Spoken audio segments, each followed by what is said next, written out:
Welcome back to Big Fat Fish Cards. We are still in the Great Fish Month. Today we're going to be talking about grading cards. Cards like these guys. Some slabbies.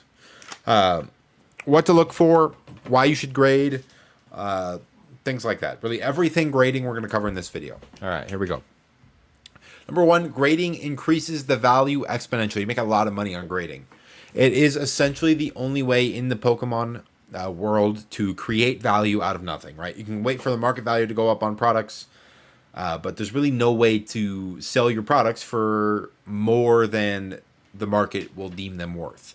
And when you grade something and it gets a higher grade, I mean, sometimes 9s are higher depending on the card, you're creating value, right? So that card goes from the raw price of, $400 to a PSA 10 that's $1,000, or a PSA 9 that's $600, right? You're creating value from nothing, basically.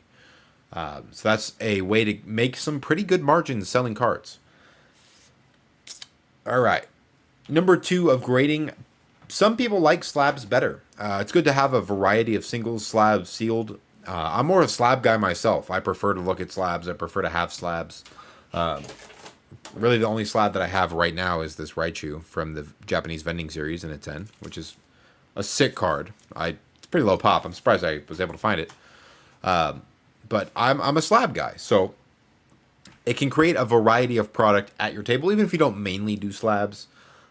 It's good to get into.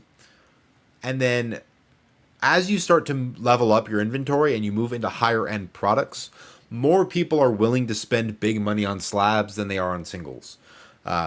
You get slabs worth a couple $1,000, here and there, and the Van Gogh Pikachu's like $1,200 now.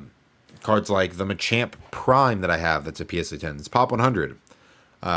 Like if this card was raw, it's like $40. But you get into big money slabs, people feel more comfortable dropping that much money on a slab than they do on maybe an Umbreon or a single card like that.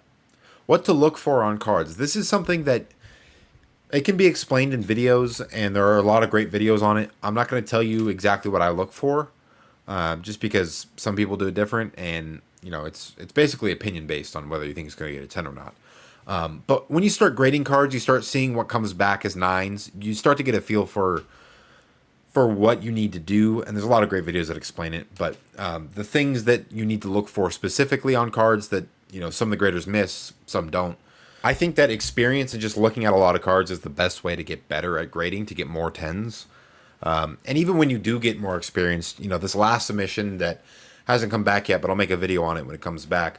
It was rough. I got probably treated a little unfairly. Not like, just a lot of 9s in this shipment. So even the best people get 9s for no reason. So it's normal. It happens. You're not going to get all 10s. Even if they should be all 10s, you're not going to receive all 10s. That's just how PSA works. So things to look for, things to not look for, stuff like that. And then how do you know what cards you should grade? For example, like this Umbreon. Should I grade this, right? Well, I would have graded it if it was a 10 candidate. I think this one's a little off center or something. But basically what you want to do is you want to go onto Alt. Alt is my preferred graded card pricing tool. And then you basically just look up the raw value versus the PSA 10 value. And if you think it's going to get a 10 and the value is like, I usually like to leave like, I probably don't grade a card if the PSA 10 is under like $80. Anything under $80 is just not going to be sought after in a 10. And then it also doesn't leave you a lot of room for margin. So grading fee is about $20. That leaves you, leaves you with not a lot of room to make money on cards that are going to be worth, $50 in a 10. If it's $20 raw, it's 50 in a 10. It costs 20 to grade it. Even if you get a 10, which is the best outcome, you only make $10. And if you get a 9, you lose probably $20. So I'd say my threshold right now is 80 and up, but it could be more. I could probably go to like 100, 150 and up in a 10, but it just depends on where you're at, what kind of money you want to make. Maybe some slam dunk 10s you send. Or if you just like the cards or whatever, right? It depends on a lot of things on what cards you should grade and what are good cards to grade. Basically, the harder the card is to grade, the more it's going to be worth in a 10, which people kind of fall into that trap sometimes of like trying to grade the hardest card to grade. It's hard to grade for a reason. and you usually don't make a lot of money on it because you could get lucky, but you could get very unlucky and lose a lot of money. So, you know, it's rough. You got to be picky. It's a great way to make money in the Pokemon hobby, even just to fund your own collection, which is kind of what I do. Like I bought that with some of my profit. So, but these are some cards that I'm going to send in my next submission.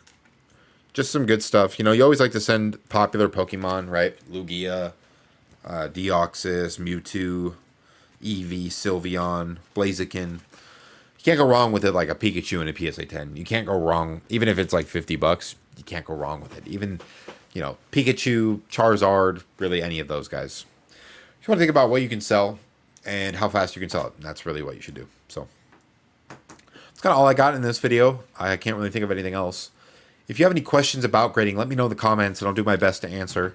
As well as be sure to like and subscribe. I've got a vendor POV video coming out for you guys on Saturday. If you want to see the last vendor POV video, you can click right over here. It'll take you right to the video. I appreciate you guys for watching, and I will see you guys later.